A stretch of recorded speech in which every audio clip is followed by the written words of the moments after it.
Maligayang pagbabalik sa Rai Movie Recaps. Narito na naman po tayo para sa isa na namang magandang pelikula na pinamagatang Deus na napalabas noong 2022. Kaya't ano pa ang ating hinihintay? Sit back, enjoy and relax, love you. Sa malapit na hinaharap, ang lupa ay unti-unting namamatay dahil sa lahat ng pinsalang dulot ng sangkatauhan at ang mga tao ay desperado ng makatakas. Isang araw, lumilitaw ang isang higanteng itim na globo malapit sa Mars, kaya 6 na astronaut ang ipinadala upang mag-imbestiga sa isang spaceship na tinatawag na Achilles. Sa loob ng 8 buwan, ginugugol ng tripulante ang paglalakbay sa hibernation.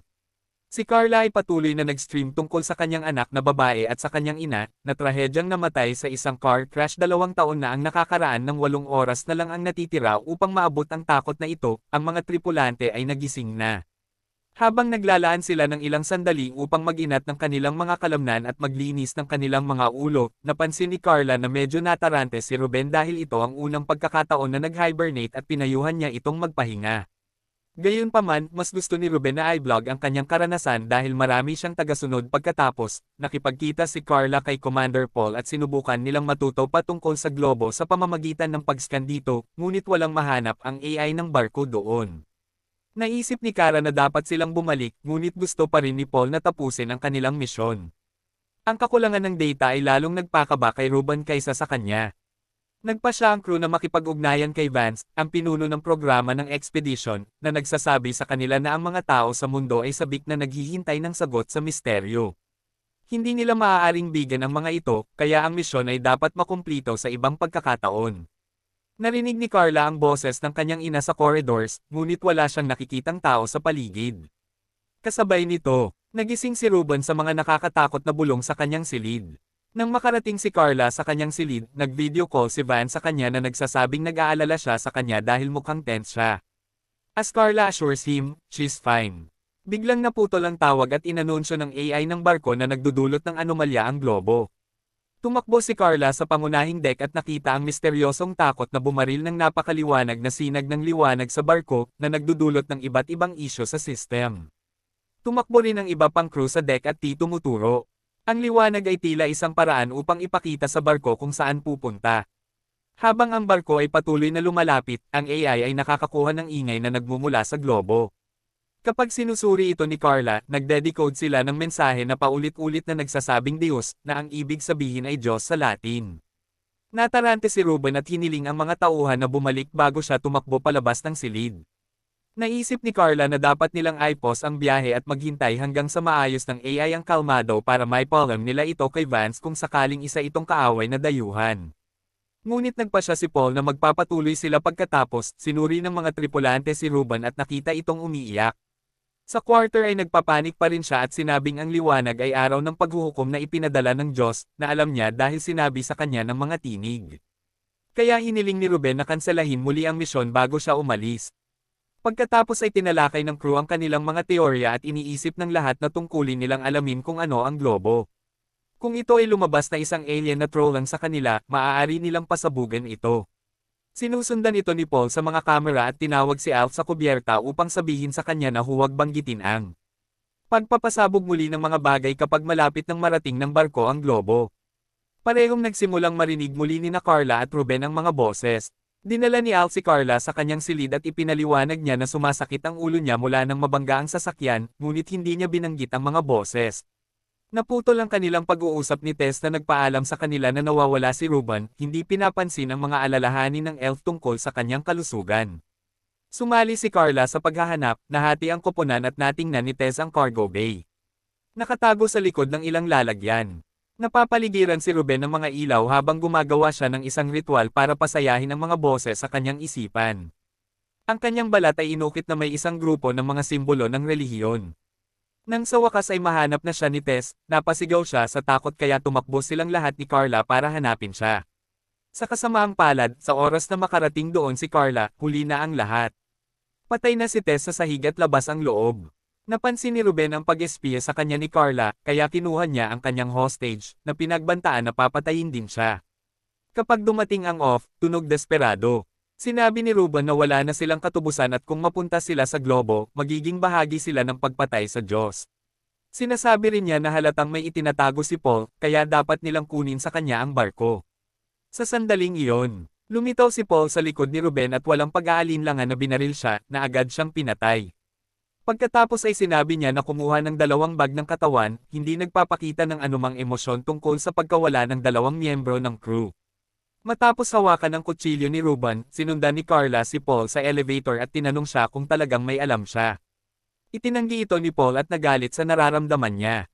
Gusto niyang umalis sa misyon, ngunit ipinaalala niya sa kanya na ang mga utos ay utos. Pagdating nila sa kanyang silid, sumilip si Carla at tinawag si Paul dahil sa napakalamig niyang pag-uugali tungkol sa pagkamatay ng kanilang kapwa-miyembro ng koponan. Ngunit lumayo na lang si Paul imbes na mga body bag, nagpa siya si Alf na ilagay ang mga katawan sa kanilang kaukulang hibernation chamber na may 3 oras na lang ang natitira bago makarating sa sphere. Pinaghihiwalay ng crew ang pangunahing frame ng Achilles at nananatili sa isang mas maliit na barko upang mas madaling mag-navigate sa globo.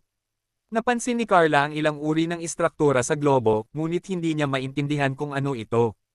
Kapag ang barko sa wakas ay dumaong sa globo, ang mga kalmado ay nagsimulang gumana muli, at ang mga tripulante ay nakatanggap ng tawag mula kay Vance. Ipinaalam niya sa kanila na lumitaw sa Earth ang 10,000 hindi pa nakikilalang mga istruktura tulad ng nakita ni Carla, ngunit mukhang hindi sila sumasalakay. Kumbinsido si Vance na nasa likod nito ang globo at nais niyang lutisin ng mga tripulante ang misteryo. Sa lalong madaling panahon, inutusan ni Paul na umalis at lumabas si Carla upang mag-imbestiga, ngunit itinuro ni Sean na kakailanganin din nila ng isang siyentipiko at mga voluntaryo. Nagayos ang tatlo at umalis sa barko. Habang pinapanood sila ni Paul sa mga kamera, ang globo ay ganap na madilim kaya't hindi nila makita sa malayo at ang scanner ni Carla ay walang makuha kapag nahawakan niya ang lupa. Sinabi niya na hindi ito isang elemento na kilala sa Earth. Ipinadala sila ni Paul upang suriin ang istruktura, at sa pagtingin ng malapitan, napagtanto nila na ito ay isang gate. Biglang nagsimulang kumikinang ang maliwanag na ilaw sa loob ng gate, kaya nag-apoy ang lahat.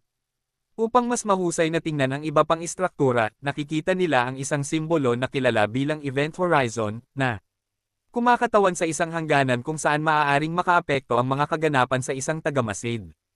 Tumawag si Carla sa pagtatapos ng pag-iral at iniskan ang gate na nagpapatunay na ginawa ito mula sa parehong material tulad ng globo. Sa sandaling iyon, nakarinig ang crew ng kakaibang ingay na hindi dapat posible sa isang vacuum. Sinabi sa kanila ni Paul na ang AI ng barko ay nakakuha ng isang transmission at ipinapadala ito sa kanila sa pamamagitan ng kanilang mga tagapagbalita. Sabi ng transmission na ito, "Welcome." Kapag ang liwanag ay nagsimulang kumikinang, mas maliwanag, isang babae ang lumitaw sa gitna ng gate, ang babae ay nagpapadala ng mga mensahe sa kanyang isip. At isinasalin ng AI ang mga ito para sa mga tripulante na nagpapakita na ang nilalang na ito ay sinasabing nagsasalita. Para sa lumikha ng lahat ng pag-iral, ang lumikha na ito ay dumating bilang isang babala at upang tumulong sa pamamagitan ng pagbibigay sa sangkatauhan ng isang pagpipilian. Ang mga papasok sa tarangkahan ay makakatagpo ng walang hanggang kapayapaan, at si Carla ang napiling magturo sa kanila ng daan. Sa loob ng gate, makikita nila ang katapusan ng lahat ng pagdurusa at sakit, ngunit ang mga pipiliin na huwag pumasok ay mamamatay kapag ang globo ay umabot sa lupa upang sirain ito. Biglang bumaling ang babae sa ina ni Carla at sinabi sa kanya na may naghihintay sa kanya sa loob ng gate. Isang gulat na si Carla ang lumakad sa liwanag at nag-flashback tungkol sa pagbangga ng sasakyan bago natagpuan ang kanyang sarili malapit sa isang gintong lungsod. Habang sariwa pa ang sugat ng aksidente sa kanyang ulo. Ang kanyang anak na babae ay naroroon at si Carla ay tumatakbo patungo sa kanya, ngunit bago sila muling magsama, si Carla ay nagising sa isang mesa sa barko pagkatapos magkaroon ng seizure. Si Carla ay sumuka at nagtaka kung paano siya nakarating doon. Ipinaliwanag ni Alf na halos hindi siya makatayo nang lumabas siya ng gate, kaya't dinala siya nito pabalik sa barko. Sa kasamaang palad, hindi nakarating si Sean. Naputol ang kanilang pag-uusap ng isang tawag ni Vance na gustong malaman ang lahat ng detalye. Sinabi sa kanya ni Carla ang tungkol sa gininto ang lungsod at inihambing ito sa Jerusalem, dahilan upang tawagin itong langit ni Alf. Hindi niya binabanggit ang kanyang pamilya kahit na paulit-ulit na nagtatanong si Vance, hindi naniniwala sa kanya kapag sinabi niyang wala siyang nakitang iba. Nang matapos ang tawag at nairita, umalis si Paul sa silid at nagtanong si Carla tungkol sa pagkamatay ni Sean. Ipinaliwanag ni Alf na nabasag ang kanyang suit at hindi naniniwala si Carla dahil gawa sa material na hindi nababasag ang kanilang mga suit. Pagkatapos ay sinabi ni Alf na hindi na secure ng tama ni Sean ang kanyang glove at nag-decompress siya, ngunit hindi rin ito binibili ni Carla. Dahil si Sean ay isang napakaraming explorer, isang napaka-kainahinalang Alf ang nagpapaalala sa kanya na lahat ay nagkakamali at sinasabi sa kanya na magpahinga. Gusto ni Carla na galugarin muli ang globo. Gayunpaman, ipaalam sa kanya na aalis na ang barko at sinusundan siya palabas nang makarating sila sa isang koridor na walang mga kamera. AFA's Carla, kung ano talaga ang nakita niya sa loob ng gate, kaya kinuwento niya sa kanya ang tungkol sa pamilya niya. Ipinaliwanag din niya na wala siyang tiwala kina Vance at Paul dahil parang may tinatago sila. Makalipas ang ilang sandali, bumalik si Alf sa deck at tinanong siya ni Paul kung ano ang nangyari nang wala sila ni Carla sa kamera. Pero sabi ni Alf sa kanya, walang bagong sinabi si Carla. Naghinala si Paul at pinaalalahanan si Alf na igalang ang kanyang mga utos. Kapag ang barko ay wala na sa orbit ng sphere, inanunsyo ng AI na ang mga tripulante ay dapat na handa na mag-hibernate sa loob ng isang oras. Matapos hawakan ang kutsilyo ni Ruben, pumunta si Carla sa mga pod at tiningnan ang katawan ni Sean, lalo na ang kanyang suit. Susunod, sinira niya ang lock ng silid ni Paul gamit ang isang kutsilyo at pumasok sa loob upang maghanap ng mga pahiwatig. Nakita siya ni Paul sa mga security camera at sinundan siya. Sa silid ni Paul, nakahanap si Carla ng baril sa ilang napakakawili-wiling mga file. Hindi nagtagal, lumitaw si Alf sa labas ng silid at pinigilan siya ni Carla sa pamamagitan ng pagtutok ng baril sa kanya. Matapos basahin ang mga file, ngayon alam niya na siya ay isang dating sundalo ng Elite Corps at dati ay kilala bilang pinakamahusay. Gayunpaman, ipinaliwanag ni Alf na naiwan sa nakaraan. At nanunumpa na wala siyang alam tungkol sa sphere, pinilit ni Carla si Alf na bumalik sa main deck kung saan itinutok niya ang baril kay Paul. Sa halip, itinuturo niya na ito ay pag-aalsa at ang parusa ay kamatayan. Kaya gumanti si Carla sa pamamagitan ng pagsisiwalat na si Sean ay napatay sa pamamagitan ng isang putok ng baril sa tingin niya ay ginawa ito mula noong siya ay dating hitman. Ang tensyon na sandali ay naantala ng isang tawag mula kay Vance na nangako na hindi siya ang kanyang kaaway at sinasabing ang lahat ng kanyang mga siyentipiko ay naniniwalang siya ay tunay na nakakita ng langit. Nagpe-play din siya ng isang video na nagpapakita ng mga tao sa mundo, nagtitipon sa mga lansangan na desperado nang umalis sa planeta. Matapos makita ang footage ng globo, nag-broadcast si Vance, naiwan si Carla sa pagkabigla at ginamit ni Paul ang pagkakataong tumalon sa kanya pagkatapos ng ilang pakikibaka. Nagawa siyang itulak ni Carla at binaril siya sa dibdib para patayin siya. Pagkatapos ay napansin niyang nasaktan siya sa laban at dumudugo ang kanyang tiyan. Pagkababa ni Vance, itinutok ni Carla ang baril. Sino ang umamin na siya ang pumatay kay Sean? Gayunpaman, ayaw niyang patayin siya dahil gusto rin niyang malaman ang katotohanan tungkol sa globo at kung ano ang nakita nitong nagpasya na magtiwala sa kanya. Si Carla, dinala siya sa infirmary at bandage ang sugat niya. Kapag bumuti na ang pakiramdam niya, inamin ni Carla na gusto niyang bumalik sa globo, ngunit kontrolado ni Vance ang AI.